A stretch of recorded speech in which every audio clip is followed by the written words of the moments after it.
Olá, eu sou a Milene e a gente está de volta com mais uma sessão sobre os artigos da comunidade.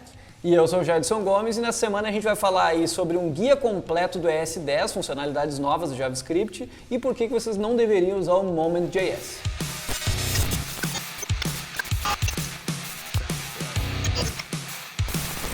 A gente começa então falando sobre os artigos da comunidade com as novas features do ES10.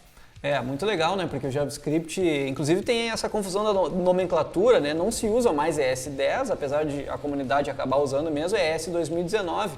E a lista é bem grande, assim, né? De funcionalidades. A gente tem aqui, vou ler algumas aqui, a gente vai ter Match All lá dentro do string, a gente tem Dynamic Import, tem o array lá Flat Map, que a gente falou bastante aqui já também. A parte de objeto, a gente tem lá o método FromEntries e tem uma série de coisas aqui. Então, tá linkado aqui o artigo, é bom vocês já acompanharem, né? O JavaScript continua evoluindo ano a ano e é sempre bom já ter a noção aí do que vai entrar nessas novas versões. Lembrando que a gente também já está acostumado aí a usar o Babel ou alguma outra ferramenta, né, que transpila o código, assim a gente já pode então usar hoje mesmo essas novas funcionalidades. Eu acho que relacionado ao número de novidades não vai ser tão grande quanto o ES6 foi, mas tem relacionados bem a código e implementação, mas tem algumas novidades bem bacanas que a gente pode dar uma olhada e começar a dar uma analisada e ver como é que implementa, porque tudo ainda é um rascunho. Algumas coisas ainda já foram implementadas no Chrome, acho que a gente consegue dar uma olhada e ir experimentando aos pouquinhos.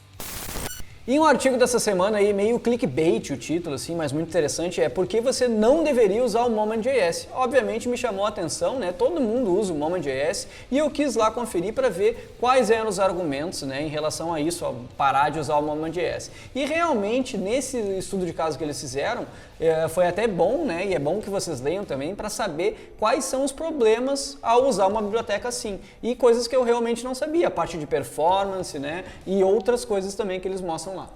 Eles falam que ele é mutável, também, além de ser pesado, ele também é difícil de debugar. Enfim, tem uma série de argumentos e embasados ainda, que é o mais legal, que eles trouxeram use cases com exemplos mesmo do que estava acontecendo e como eles descobriram, como estão resolvendo, e até deixaram linkados algumas sugestões de outras bibliotecas que podem ser usadas. Uma delas é o DateFNS, eu já acabei usando essa lib, acho bem legal, fácil de utilizar, recomendo.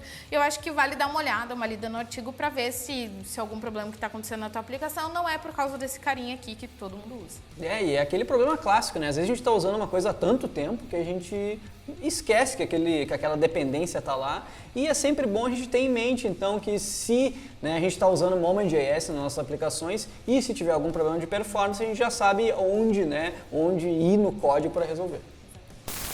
Agora a gente vai falar de um artigo que foi indicado e também escrito pelo Robson, que a princípio está presente na Weekly já faz um bom tempo, que ele fala um pouquinho de como a gente pode entender as funções, suas formas e seus usos. Isso é muito interessante, voltando um pouquinho até os conceitos do livro do You Don't Know JS, né? Para quem não leu ainda, recomendo, que fala muito de não basta a gente utilizar JavaScript no nosso dia a dia, mas sim entender na sua raiz como ele funciona e o porquê que a gente está fazendo aquilo. Eu acho que esse artigo ele vem exatamente nessa linha e ajuda muito o desenvolvedor, principalmente aqueles que estão aprendendo a como lidar de fato com as funções.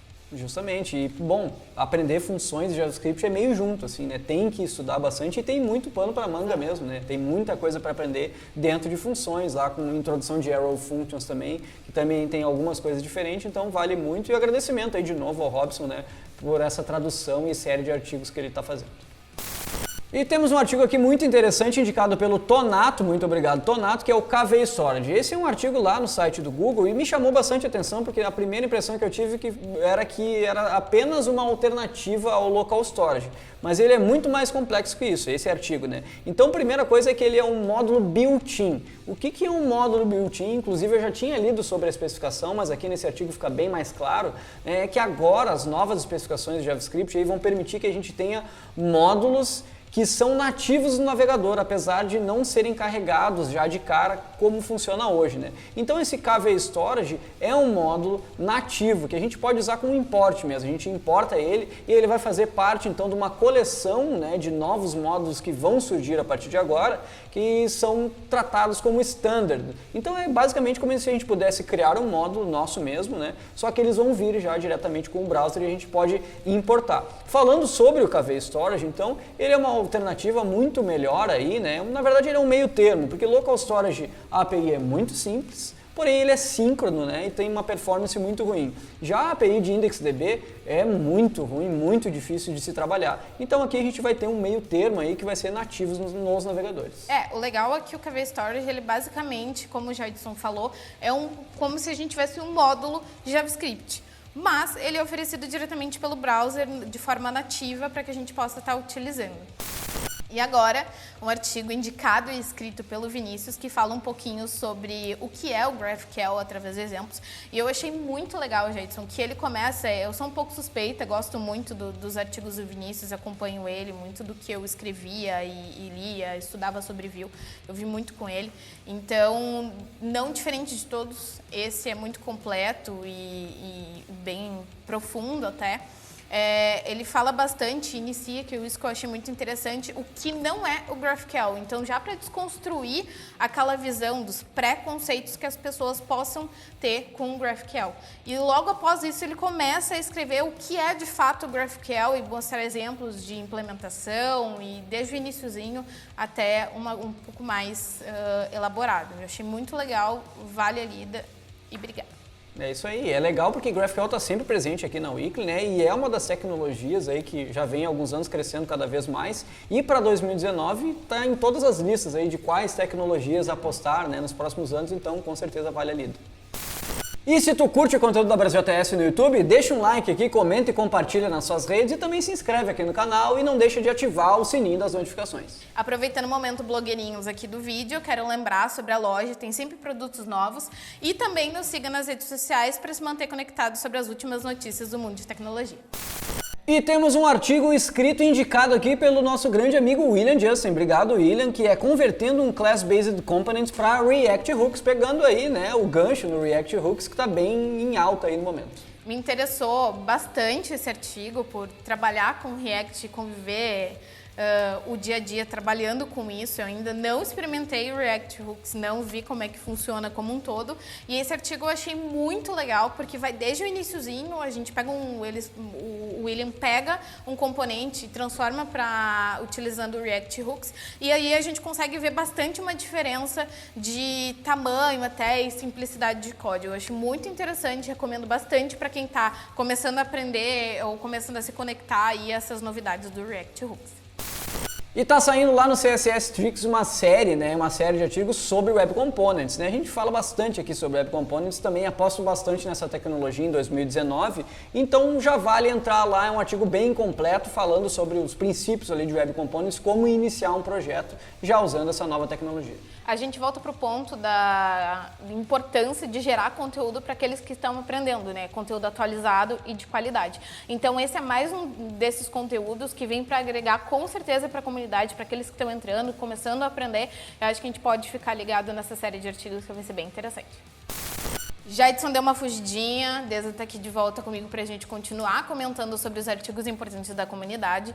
E agora falando de um muito especial que a Ju Dias indicou, em defesa de uma maior inclusão, falando desse mundo de TI. A gente tem um artigo super importante, focando novamente naqueles assuntos que a gente comentou durante a Weekly sobre a diversidade e inclusão. Esse artigo da Ju, ela indicou o artigo, na verdade, escrito pela Ana, e ele traz uma reflexão, assim, retumbante. Eu acho que todo mundo que é de comunidade, que organiza eventos, se diz inclusivo ou está em tentativas de inclusão, precisa ler esse artigo.